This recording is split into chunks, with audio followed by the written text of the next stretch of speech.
গতকাল রাতে আমরা অভিযোগ পেয়েছি একটি সুনির্দিষ্ট অভিযোগ যে গোয়াপুরে আমাদের যে যমুনা নদী আছে, এই যমুনা নদী থেকে অবৈধভাবে বালি উত্তোলন এবং বিপণন করা হচ্ছে।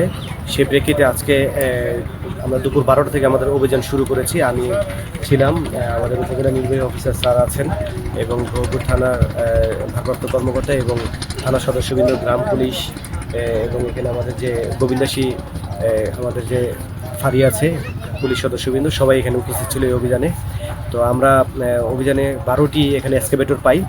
এর মধ্যে 4টি এক্সকাভেটর মালিককে আমরা 4 লাখ টাকা জরিমানা করেছি এবং একজনকে 1 বছরের কারাদণ্ড দেওয়া হয়েছে। ইতিমধ্যে আমরা 4টি এক্সকাভেটর সবগুলোই জব্দ করা হয়েছে। 4টি এক্সকাভেটর অলরেডি আমরা থানায় নিয়েছি, আমাদের হেফাজতে, থানা হেফাজতে আছে। এর সাথে একই সাথে 2টি ড্রাম ট্রাক এবং একটি সাধারণ ট্রাক, এটিও জব্দ করা হয়েছে। জব্দ করে আমরা থানায় নিয়েছি। এগুলা প্রপার ওয়েতে ডিসপোজাল করা হবে। শৃঙ্খলা লঙ্ঘন করে যারা কার্যক্রমে জড়িত এবং এই বালু উত্তোলনের সাথে জড়িত, প্রশাসনের তাদের বিরুদ্ধে কার্যক্রম অব্যাহত রয়েছে। RICL TMX, যুগের পর যুগ স্থাপনা থাকে মজবুত।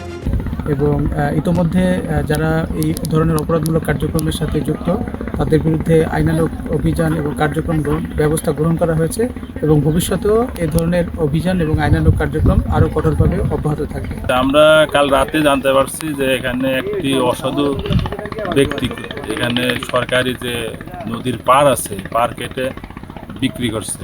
তার সত্যতা উদ্ঘাটনের জন্য আসছে এবং আমরা সত্যতা পাইছি। এই বিষয়ে আমাদের সুযোগ উপজেলা নির্বাহী অফিসার এবং উপজেলা সহকারী কমিশনার ভূমি মহোদয় এই বিষয়ে প্রয়োজনীয় আইনগত ব্যবস্থা নিচ্ছে। ইতিমধ্যে একজনের 1 বছরের জেল হয়েছে। আমাদের বেশ কিছু সরঞ্জাম আমরা আটক করছি। আইনগত প্রক্রিয়া আরও প্রক্রিয়াধীন আছে।